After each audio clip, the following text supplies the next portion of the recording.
এই সেই খেজুর বাগান ওসমান রাদিয়াল্লাহু তাআলার। এই বাগানের ভিতরে প্রায় অনেকগুলো সোফা দেওয়া আছে, মানুষজন এসে বসতে পারে। আর এইখানে এই যে দেখেন খেজুর ডাল দেওয়ার বাগানটা বেড়া দেওয়া আছে চারিমোটা দিয়ে।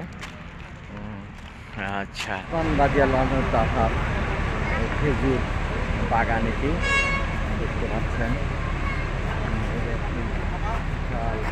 খেজুর বাগান এখানে এই খেজুর বাগান, খেজুর গাছ। আসলে গাছের গোড়াতে পাইপ দিয়ে পানি দেওয়ার ব্যবস্থা করা আছে।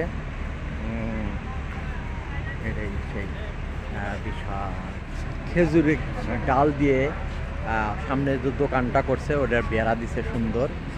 আর এই সেই খেজুর বাগান আর কি, চারিমুড়া দিয়েই বেড়া দেওয়া সুন্দর।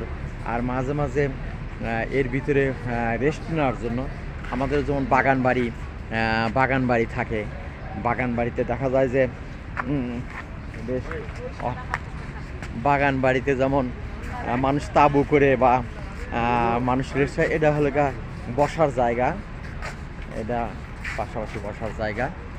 আর এই সেই বাগান অসাধারণ সুন্দর জায়গা। এবং খেজুর গাছের নিচেও এখানে খুব ঠান্ডা। আর গাছের গোড়াতে পানি দেওয়ার জন্য পাইপ, একটা সৌভাগ্য হয়েছে যে এখানে এক ভাই সরাসরি গাছে উঠে খেজুর পারবেন আর কি। যদিও একটা সিজন না, কাঁচা খেজুরের সিজন না, আরও 2 মাস পরে হয়তো সিজন হবেন। উনি এই দেখেন গাড়িতে গাছে উঠছেন আর কি, অনেক উপরে উঠছেন। যাই হোক, এই সেই খেজুর বাগানের ভিতরে দেখেন সোফা সেট লাগানো আছে। খেজুর বাগান ভিতরে সোফা দেওয়া আছে, দর্শনার্থীরা এসে যেন বসতে পারে বা গাছের নিচে বসার যে অনুভূতি সেটা যেন গ্রহণ করতে পারে। সেট অনেকগুলো সোফা সেট সেটিং করা আছে, বিভিন্ন দর্শনার্থী এসে যেন বসতে পারে এইসব সোফা সেটে। আর বাগানটাও চারিমোড়া দিয়ে খেজুরের ডাল দিয়ে বেড়া দেওয়া।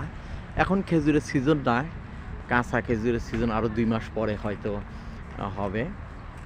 অনেক যাত্রী দেখেন যারা এসে বসে আছে দেখার মতো। আমাদের সামনে দেখতে পাচ্ছেন উনি আমাদের মোয়াল্লেম, উনি আমাদের বিভিন্ন স্পটগুলো ঘুরে ঘুরে দেখাচ্ছেন। এখন ওনার সাথেই আমরা আছি। উনি আমাদের বাংলাদেশি ভাই, উনি সুন্দরভাবে আমাদের এই জায়গাগুলো ভিজিট করে দেখালেন। উনি সামনে যে দেখতে পাচ্ছেন ওনারা আমাদের বিভিন্নভাবে সহযোগিতা করছেন।